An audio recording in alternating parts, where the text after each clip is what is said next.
Hip replacement அப்படிங்கிற இடுப்பு மூட்டு மாற்று சிகிச்சையில் எப்படி பெஸ்ட் மெட்டீரியலை தேர்ந்தெடுக்கலாம் அப்படின்னு பார்த்தீங்கன்னா, இது டாக்டரும் தெரிஞ்சுக்க வேண்டியது, அது நோயாளிகளும் கண்டிப்பாக தெரிஞ்சுக்கணும். 2 வகையா நம்ம பிரிக்கலாம். ஒண்ணு வந்து சிமெண்டட் ஹிப், இன்னொன்னு அன்சிமெண்டட் ஹிப். இது 2க்கும் என்ன வித்தியாசம்னு பார்த்தீங்கன்னா, அன்சிமெண்டட் ஹிப் அப்படிங்கிறது லேட்டஸ்ட் மெட்டீரியல்ல போட்டிருப்பாங்க. டைட்டானியம் மெட்டீரியலோ, கோபால்ட் குரோமியம்லயோ.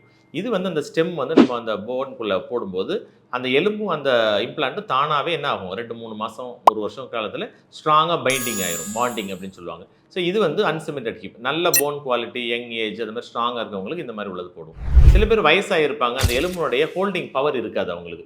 ஸோ அந்த மாரி இருக்கவங்களுக்கு சிமெண்டட் ஹிப். அதாவது நம்ம போன் சிமெண்ட் அப்படிங்கிற மெட்டீரியல அந்த போனுக்குள்ள நம்ம வந்து செலுத்தி, அதுக்குள்ள இம்ப்ளான்ட் வைப்போம். ஸோ அதுக்கு பேரு சிமெண்டட் ஹிப் அப்படிங்கிறது சொல்லுவோம். 2மே ஈக்குவலி நல்லா இருக்கும். ஆனா மோஸ்ட் அட்வான்ஸ்ட் வந்து இன்னைக்கு அன்சிமெண்டட் ஹிப் தான். முடிஞ்ச அளவுக்கு நம்ம எல்லாருக்கும் அதுதான் போடுறதுக்கு ட்ரை பண்றோம். போன் குவாலிட்டி ரொம்ப புவரா இருந்துச்சுன்னா, சிமெண்டட் ஹிப் அப்படிங்கிறது பண்ணிக்கலாம்.